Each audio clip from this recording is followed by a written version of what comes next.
What's up, everybody, and welcome to the Ask a CISSP podcast. This is a weekly episode that goes along with the other side of the Firewall podcast, where we talk about the latest and greatest in cybersecurity news, as well as we highlight those movers and shakers and glass ceiling breakers, those people of color who've made it to the other side of the proverbial firewall. This episode is a little bit different, so today won't be an interview. It's more of a Q&A. I'm asked quite frequently how I started my podcast, what tools I use for my podcast, and then basically how do I set up the cadence and find the articles and all that good stuff. So say, you know what, I'm going to start a beginners into kind of intermediate, and then we'll see what goes on from there on how to set up your podcast and just start, right? So it's podcast tips for beginners. With that being said, please like, share, subscribe, all that good stuff. If there's a bell involved, hit it so that way you can automatically get our newest, latest, and greatest on YouTube. We're trying to grow our base, so if you can please leave us some feedback or subscribe. We're almost at 400, and we're trying to hit 500 by the end of next month, 1,000 by the end of the year. So the more subscribers we have, the broader our reach.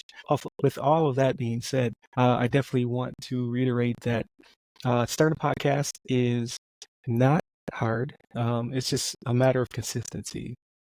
Whether you're embarking on this journey because you're passionate about becoming a podcaster, or if you just want to connect with more people and your peers, or get your message across, or build that credibility, right? So I have 15 years of IT and networking experience before I pivoted into cybersecurity, and now I have over 6 years of cybersecurity under my belt as well. Masters in cybersecurity and information assurance, as well as certifications. So I have my CISSP, I have my PMP, Security Plus, Net Plus.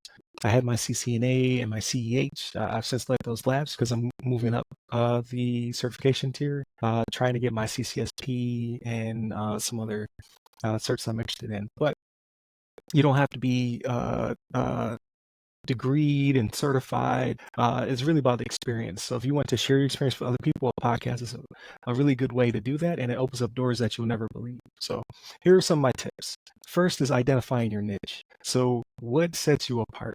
There are over 3.3 million podcasts out there. Billions of episodes have been created. What sets you apart? What makes you different? What is your unique brand? Everyone can't be Joe Rogan. There probably won't be another Joe Rogan anytime soon. And that's not what I'm going for in my podcast either. It's more about spreading awareness, about helping those trying to break into cybersecurity, or bridge the gap between IT and cyber, or just trying to highlight and showcase people of color who have made that jump and made it to the C-suite and senior level positions.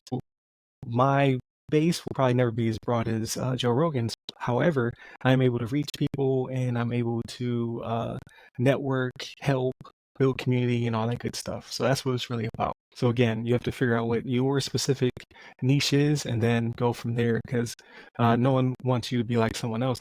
They want you to be like yourself. What else goes with that? Business development. So utilize your podcast as a tool to develop your personal brand, as well as your network. Since I've lost both the other side of the firewall as well as Ask a CISSP, it's broadened my connections bar none. So I've been able to sit down and conduct interviews with almost 30 people who are entrepreneurs. They are sometimes serial entrepreneurs, right? They're on their second or third business, as well as authors, and just all around amazing individuals who are helping bring more people into cybersecurity. My niche is that, so I'm looking for those specific people. So people who are trying to get on the show because it's gained in popularity since starting 4 years ago, who are just trying to sell some sort of product that doesn't really fit with my demographic. I usually turn those down, or I ask them specifically, what does this have to do with my demographic? Because it's all about developing my personal brand. It's all about developing my business. So you have to be very specific and thoughtful of how you're going to forge or drive your business forward, and how the podcast has helped you develop your business. So some people start podcasts after they already have the business going. I know a bunch of people who have already started their business, it's already thriving, and they're like, okay, I want to further do business development, and a podcast would be a way to go.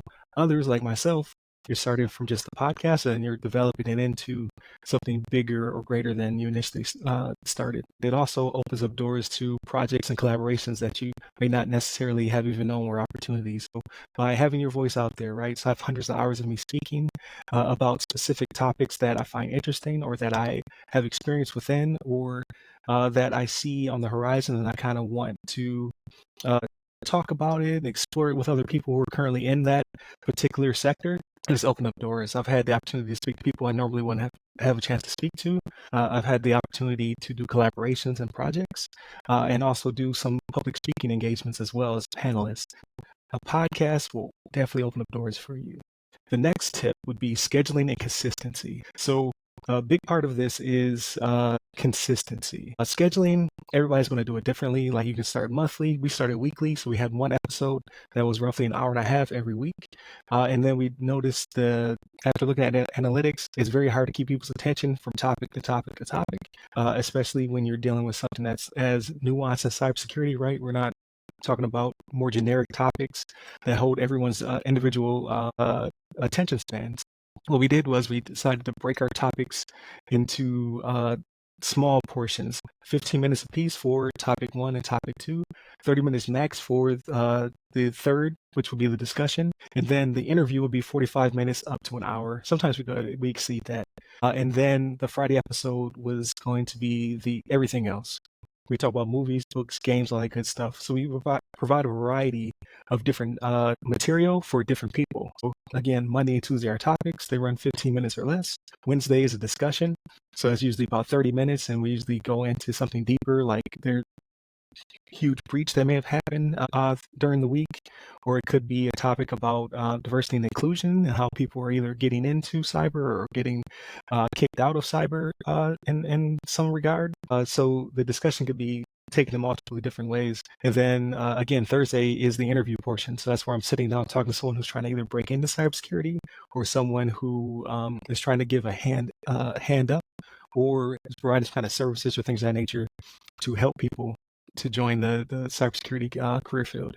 And then Fridays is everything else. So that's our time to unwind. So that episode usually runs about 45 minutes or a little bit less. And then we're talking about movies, books, games, all that good stuff. So again, there's a variety of different things for different people. So that way we don't try to give you everything in an hour and a half.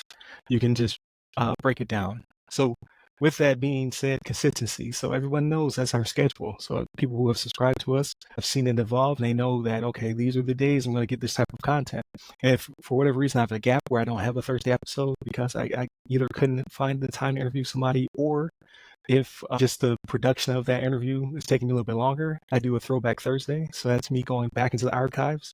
So we have over 560 episodes because we've been going for 4 years now and producing almost an episode every day, except when we take holidays and things of that nature. So I'll have a huge archive to go back to and say, okay, here's some material that's either relevant to what's currently going on, or it's something I feel should have gotten more views, but because our fan base has gotten larger over time, maybe we didn't have the people at that time. So I'm like, okay, I'm gonna go back there and share this with them to get more use out of this content that we sat here and created, right? And then again, is the consistency. So the magic number is 7. So 7 is the magic number. And why is 7 the magic number? Because usually podcasts die before number 7. So if you can make it to 7 or more, then you're on track to continue to go. I would suggest doing some batch recording. So that way you can knock out a bunch of episodes at one time. And then whatever your release schedule, again, could be monthly, bi-weekly, weekly, or daily, then start dropping that content. The next tip is choosing a host for your platform.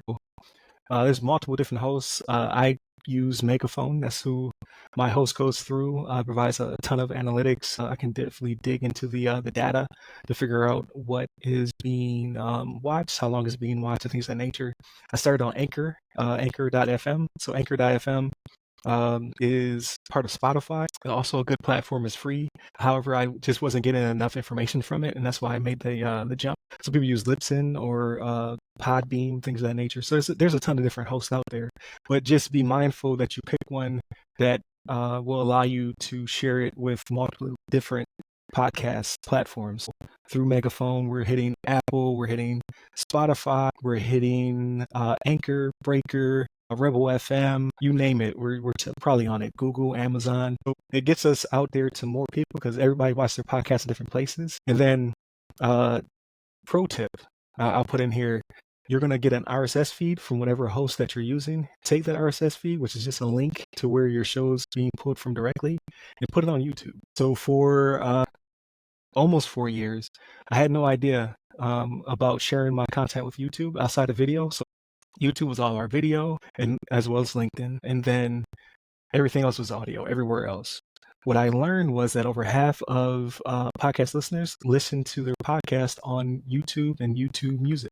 So once I did that, again, I have 500 plus episodes. Me and the crew put together, and it's all being shared on all these audio platforms except for YouTube. And we're getting 1,000 hits here, 2,000 hits there on a good month. I dropped it on YouTube, it exploded because it was like brand new content. So a bunch of people who didn't listen to my podcast anywhere else, we're now, I think on average, I think we're starting to settle because there's a huge spike. We were up to almost 9,000 views over a 28-day period. And I think we've settled into about 6,000 on YouTube, which phenomenal to go from a couple thousand to triple what we had just by adding ourselves to YouTube. So remember, pro tip: take your RSS feed and develop a YouTube channel, and then add that to your channel as a podcast. You'll thank me later. Next tip I want to share is recording and production. Recording is a ongoing battle. We've since landed on Riverside.fm, amazing platform, and they're not paying me to say that. I initially started on Anchor on my phone, and then because of distance, I was in Turkey at the time. My co-hosts were in Colorado and California, and there was huge lag.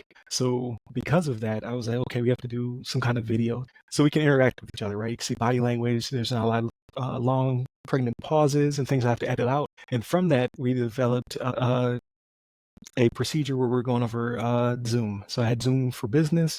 We would do a Zoom call. We would record everything on Zoom. I would take that material and I would drop it into a free product called Shotcut. So then Shotcut, I would take it and I would edit the episode, and then I would post it on, again, YouTube for video, LinkedIn in chunks, and then I would obviously take the whole thing and I would then convert it to audio and drop it onto Anchor.fm. A lot of work. Transcripts were kind of all over the place. It took me a long time to produce things. Then this year, I saw a bunch of people were using Riverside.fm. You can use it for free, and you have a watermark, and then you're kind of capped on your time and space. I think I paid about $20 is what the current package is. So this could be dated by the time you see it, and the package could cost more or less. But with that being said, it takes care of my transcription. It allows me to edit all the uhs and ums out to a certain extent. It takes away pregnant pauses, and it's easier to cut up the material, and it does all the transcription. So every now and then I'll have issues where I'm like, okay, this is a word that either I need to pronounce better, or it just can't, like I say CISSP, I used to use a shorthand for it, and it never got it right. But it gets the rest of it fairly accurate. I'd say it's about 90% accurate for our transcripts. It saves me a ton of time. Like what used to take me 30 minutes to an hour to edit an episode, now it takes me 15 to 20. Just knocks it right out. Remember, when you're recording, find a platform such as Riverside that takes a lot of the heavy lift off of you. So the next tip will be repurposing your content. So again, we have a lot of content. I'm going back through now the archives because I was not repurposing it. I would put it on LinkedIn, I would put it on maybe Facebook, and then I would YouTube it out. And we got fairly good response, but since then it's kind of evolved, right? We're more multifaceted, multi-platform. So now I take the episode, I do it all within Riverside.fm.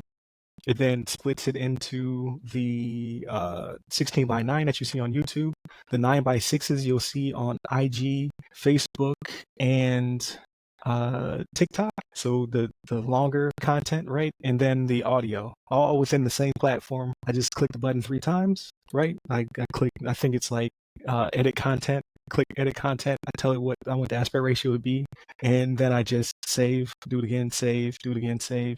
And then it does all the post processing. I take that material and then I place it in all those different platforms. So again, we're on LinkedIn, Twitter, Threads, IG, TikTok, and then YouTube. And I'm able to make different posts depending on what type of platform it is because it speaks to people differently. The guesswork, all the hard work is already done. I can also break it into clips.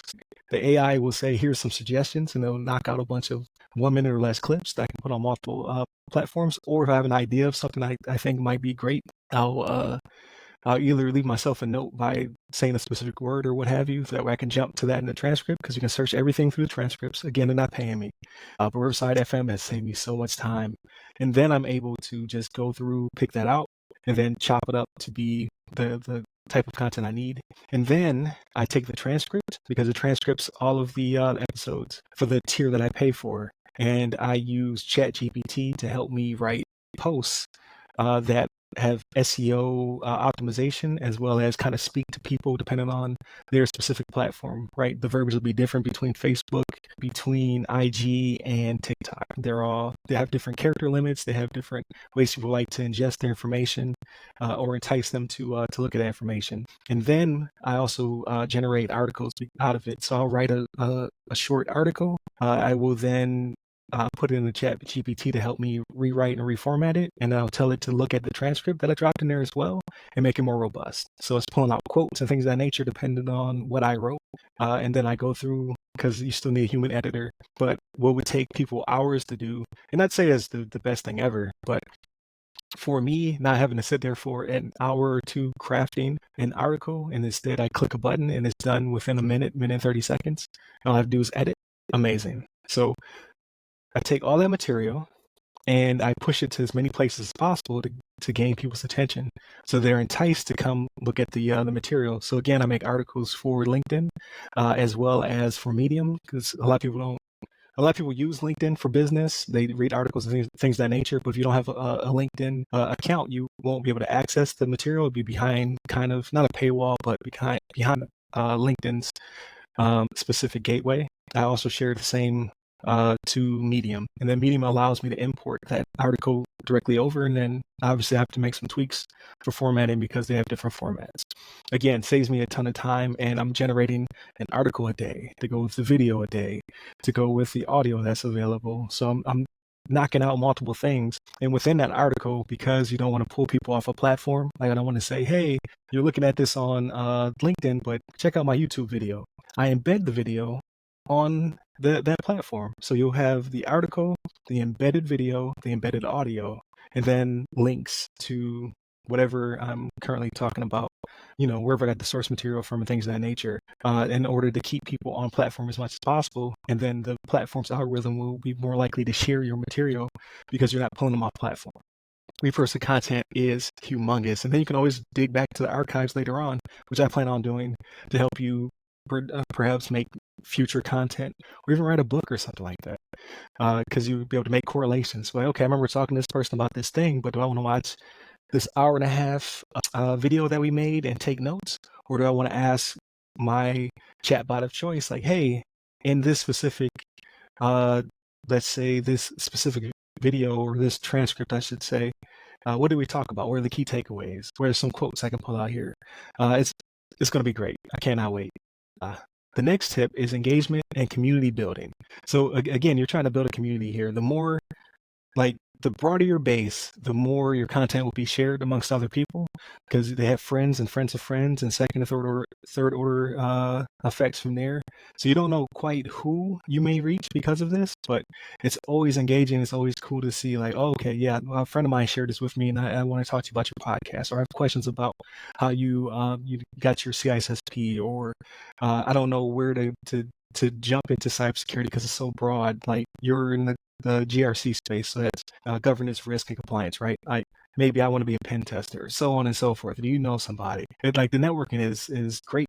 It's all through engagement. Like, it's no point in generating the content and then no one engages with it.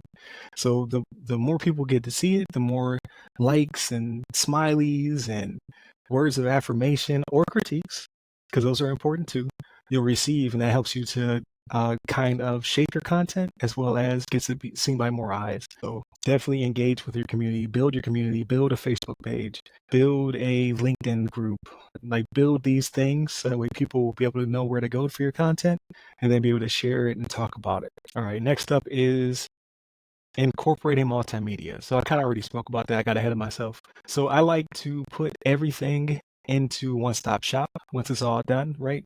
I like the LinkedIn or Medium article or newsletter, because we have a newsletter now that has over 1,200 subs. Right by the time you see this, it's close to 1,200 right now.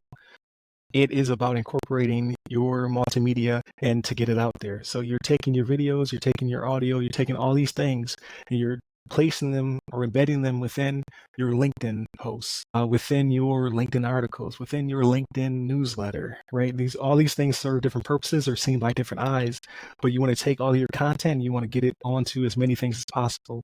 So embedding your material into platform specific places. So like I share the full material on Facebook and IG as well. And that might be one less click I get on YouTube. Ultimately, I want to build up my YouTube. But what it does do is it gets more exposure. People are able to see it in different places. Everyone's not on the platform that you choose to share it on. You don't want, again, to pull people off of platform because the algorithm will kill you. So what you want to do is you want to share it to the places where it makes sense. After a while and I build a bigger fan base, like YouTube will start to keep the lights on because now it's being seen by more people. There's more watch hours and things of that nature. You have to hit 4,000 watch hours in a year and you have to hit 1,000 subs. And then YouTube will start paying you. Other platforms that pay you, Meta. So Meta pays you for Facebook. If you keep people on Facebook, so you drop your video in there because you can drop a full hour long or more video on Facebook. And if you keep people there, they'll pay you. Who else will pay? TikTok will pay. So as long as TikTok still exists, because again, I'm a cybersecurity guy, that's getting shut down or divested in the near future. But regardless of if they exist or if they get sold off or what have you, they're currently a platform that also pays. So these are different places you can put your material to not only pull people in, get them engaged, build your community, but at some point it'll start to pay for itself. So think about that. All right, up next, the tip that I find to be the most important right now is leveraging technology. Everybody's talking about AI. AI is a big buzzword. Utilize it. Like, even if you don't care for AI, you're like, AI is not this, it's not that, it's just glorified Google. It will save you time. So I was doing all my own editing. I was doing all my own transcription. I was writing my own posts. Like, this is taking away my nights. It's taking away my weekends. And what I decided to do was I'm going to experiment with ChatGPT. I paid the $20 for the pro version. Your minds will vary depending on if it still costs that when you hear this or if there's new plans. Because I know Chat GPT 4.0, the O standing for Omni channel, is already out in the wild, and it actually does do a lot of what I was paying for from Chat GPT 4. With that being said, utilize it. So write something poorly. I don't care how you write it, but you write something, feed it to your chatbot, tell it to rewrite it, make it better, and then you take those results and you craft on those. Stop wasting your time sitting there for hours crafting the perfect message. You have tools at your disposal. ChatGPT and all the other AI platforms are not here to replace you as a human being. They still need you to be the sculptor. It's a better chisel. Use it, utilize it. I'm telling you, it will save you so much time. Like thumbnails that would take me hours to make because thumbnails will pull people in. People like to see faces of other human beings. They like to see action. They like to see colors. There's a whole psychology behind it. Feed it to ChatGPT or whomever. I use ChatGPT, that's why I keep dropping them. They're not paying me for this. Feed it to your chatbot of choice. Tell it specifically what you want. Say, hey, I want a thumbnail that is, I can't remember what it is off the top of my head. It's a 10 by 80 by 1290 or something like that. Whatever the YouTube, like Google it, whatever the YouTube thumbnail size is. Tell it I want a thumbnail with these dimensions and I want it to be about this type of imagery or colors or whatever.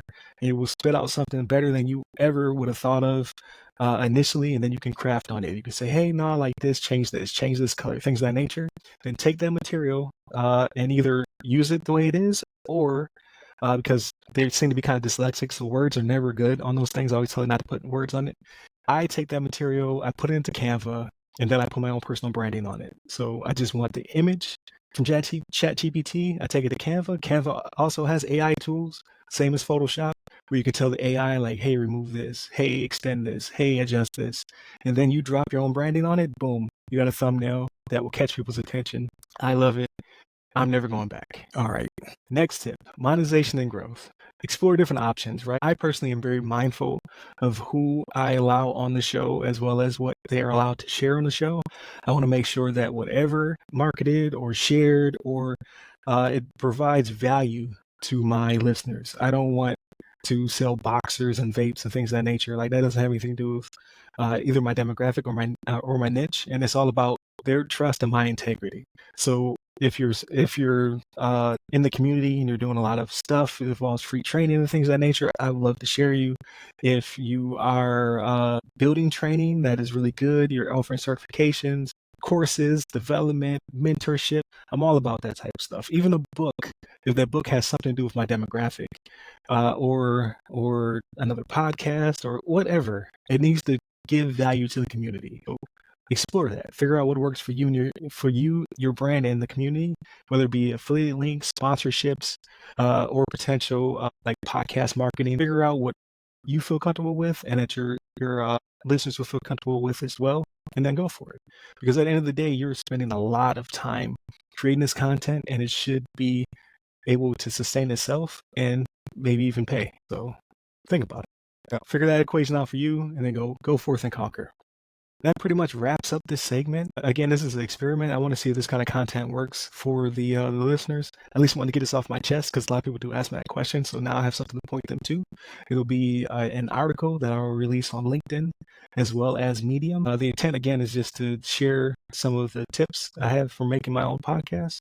And then hopefully it'll inspire you to make your own, because we just need more people in this space, especially when it comes to networking and breaking into C-suite and senior level positions. Thank you again for listening. Definitely check out the other side of the firewall, as well as Ask a CISSP. And then in the future, I also have Ask a PMP. So check out all the things, hit the bell, like, share, subscribe. And thank you very much for watching. Stay safe, stay secure.